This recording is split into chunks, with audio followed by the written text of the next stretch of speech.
AP రాజకీయాల్లో కీలక పరిణామాలు చోటు చేసుకోబోతున్నాయా? మూలిగే నక్కపై తాటి పండు పడున చందంగా వైసీపీ అధినేత జగన్కి మరో బిగ్ షాక్ తగలబోతోందా?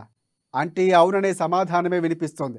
వైసీపీ పార్టీ అధికారంలోకి ఉన్నప్పుడు కొందరు మంత్రులు, వైసీపీ ఎమ్మెల్యేలు ఇష్టం వచ్చినట్లు రెచ్చిపోయారు. అప్పటి ప్రతిపక్ష టీడీపీ అధినేత చంద్రబాబు, జనసేన అధినేత పవన్ కళ్యాణ్పై ఇష్టం వచ్చినట్లు నానా బూతులతో దండయాత్ర చేశారు. బాబును జైలుకి పంపారు. ఇప్పుడు సైకిల్ సర్కారు పార్టీ అధికారంలోకి వచ్చింది. మరి చంద్రబాబు ఊరుకుంటారా? బదులుకు బదులు ఇవ్వటం పక్కా. దీంతో ఫ్యాన్ పార్టీలోని నేతలు కమలం నీడలోకి వెళ్లాలని భావిస్తున్నారట. ఇంతకీ బీజేపీలోకి వెళ్లే వైసీపీ నేతలు ఎవరు? ఒకసారి చూద్దాం.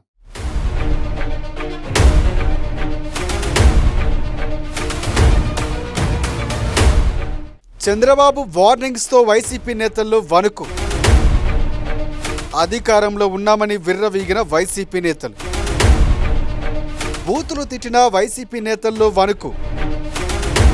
సేఫ్ జోన్లోకి వెళ్లేందుకు ప్రయత్నాలు. రోజా ప్రయత్నాలపై జోరుగా చర్చ. కమలం గూటిలో చేరేందుకు రోజా ప్రయత్నాలు.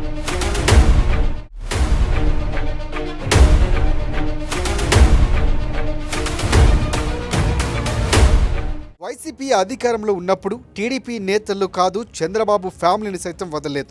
భువనేశ్వర్తో పాటు నారా లోకేష్, బాలకృష్ణ వంటి నేతలపైన అనుచిత వ్యాఖ్యలు చేశారు.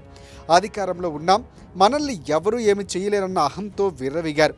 మొదటి నుంచి వారి ప్రవర్తనను జాగ్రత్తగా పరిశీలిస్తూ వచ్చిన ప్రజలు ఓటు ద్వారా దిమ్మదిరిగేలా షాక్ ఇచ్చారు. గత 5 ఏళ్ల కాలంలో బూతులతో ప్రతిపక్ష పార్టీ నేతలపై రెచ్చిపోయిన నేతలందరూ ఓటమి పాలయ్యారు. తెలుగుదేశం కూటమి భారీ విజయం సాధించి అధికారంలోకి వచ్చింది. ఆంధ్రప్రదేశ్ ముఖ్యమంత్రిగా చంద్రబాబు నాయుడు బాధ్యతలు చేపట్టారు. అధికారాన్ని దుర్వినియోగం చేస్తూ ప్రతిపక్ష పార్టీల నేతలపై ఇష్టానురీతిలో కామెంట్స్ చేసిన వారిని వదిలేది లేదని చంద్రబాబు స్పష్టం చేశారు.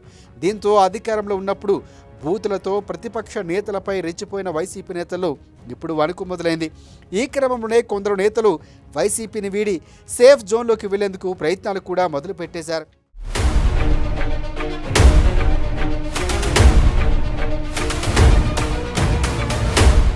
సీఎంగా చంద్రబాబు ప్రమాణ స్వీకార కార్యక్రమానికి ప్రధానమంత్రి నరేంద్ర మోదీతో పాటు కేంద్ర మంత్రులు, దేశంలోని ఎన్డీఏ పక్ష నేతలు కూడా హాజరయ్యారు.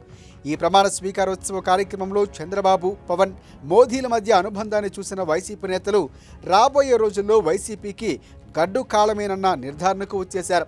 అధికారంలో ఉన్నప్పుడు చంద్రబాబు, పవన్పై బూతులతో రెచ్చిపోయిన కొడాలి నాని, వల్లభనేని వంశీ, ఆర్కే రోజా, అంబటి రాయుడు, అనిల్ కుమార్ యాదవ్ వంటి నేతల్లో ఆందోళన మొదలైంది.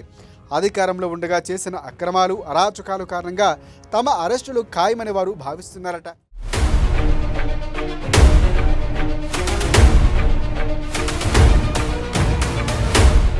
చంద్రబాబు యాక్షన్లోకి దిగకముందే వైసీపీని వీడి సేఫ్ జోన్లోకి వెళ్లాలని కూడా ప్రయత్నాలు మొదలుపెట్టేసినట్లు తెలుస్తోంది. ఈ విషయంలో ఆర్కే రోజా ముందు వరుసలో ఉన్నట్లు ఏపీ రాజకీయ వర్గాల్లో ఇప్పుడు చర్చ జరుగుతోంది. చంద్రబాబు, పవన్ కళ్యాణ్పై అధికారంలో ఉన్నప్పుడు ఆర్కే రోజా తీవ్ర స్థాయిలో విమర్శలు గుప్పించారు. రోజాపై తెలుగుదేశం నేతలతో పాటు జనసేన నేతలు సైతం ఆగ్రహంతో ఉన్నారు. తెలుగుదేశం కూటమి అధికారంలోకి వచ్చిన నాటి నుంచి ఆర్కే రోజా ఎక్కడా కనిపించలేదు, వినిపించలేదు. ఆమె చెన్నై వెళ్ళారా, బెంగళూరు వెళ్ళారా అనే విషయంపైన కూడా ఇంకా స్పష్టత లేదు. పోలింగ్ రోజే రోజా తన ఓటమిని అంగీకరింపజేసి వైసీపీపై విమర్శలు గుప్పించారు. ఆ తర్వాత ఓట్ల లెక్కింపు రోజున కౌంటింగ్ ప్రారంభమైన కొద్ది గంటలకే ఓటమి తథ్యమని అర్థం చేసుకుని అక్కడి నుంచి రోజా వెళ్ళిపోయారు. మీడియాతో కూడా మాట్లాడింది లేదు. అంతే, అప్పటి నుంచి ఇప్పటి వరకు రోజా అజ్ఞాతవాసం చేస్తున్నారు. వైసీపీని వీడి సేఫ్ పార్టీలోకి చేరాలన్న ఉద్దేశంతోనే ఉన్నారని ఆమె వర్గీయులు చెబుతున్నారు.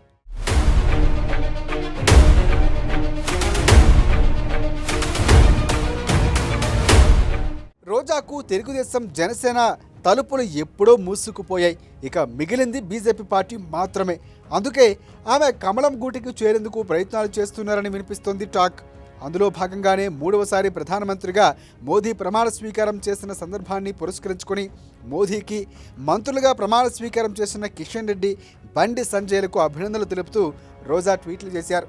ఇక ఈ ట్వీట్ల ద్వారానే బీజేపీ వర్గాల్లో టచ్లోకి వెళ్ళి ఆ పార్టీ గూటికి చేరాలని ఆమె విశ్వ ప్రయత్నాలు చేస్తున్నట్లు పరిశీలకులు సైతం విశ్లేషిస్తున్నారు.